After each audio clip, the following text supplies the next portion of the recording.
abbandonati dalle banche, dalle grandi associazioni di categoria, dai politici. A questi ultimi, seduti in Parlamento a Roma e a Venezia, avevano chiesto di venire a sentire le loro proposte per uscire il più velocemente possibile dalla crisi. Ma all'incontro promosso da artigiani e piccoli imprenditori raggruppati nel movimento La Primavera d'Italia, di parlamentari, consiglieri o assessori veneti nemmeno l'ombra.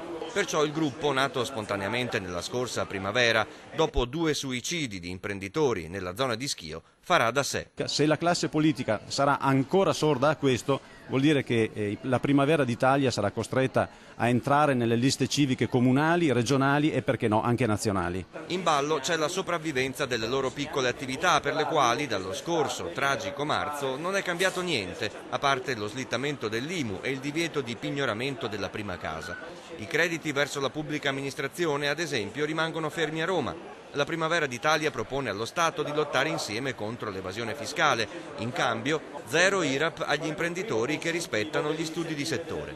Poche cose, mentre pazienza e voglia di fare stanno finendo. Dopo 52 anni che lavoro, io ho sempre lavorato non per Dio denaro, ma per la soddisfazione mia personale. Ho la nausea di entrare in officina. Faccio ammazzare ma non sto più zitto.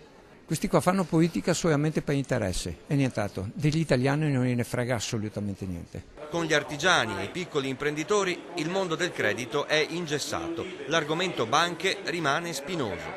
Noi vogliamo partecipare nel nostro piccolo mondo, con i nostri piccoli imprenditori, a dei tavoli che ci consentano di avere del credito a livello, tra virgolette, umano. Riaprire i cordoni subito del credito, le banche devono fare il loro mestiere e ridare i soldi alle piccole imprese, non strozzarle, non vessarle. Il sistema del costo del lavoro deve essere più equilibrato, abbiamo un cuneo fiscale che è nei primi e ai massimi d'Europa e gli stipendi più bassi d'Europa e i nostri imprenditori quando possono vanno giustamente a lavorare all'estero.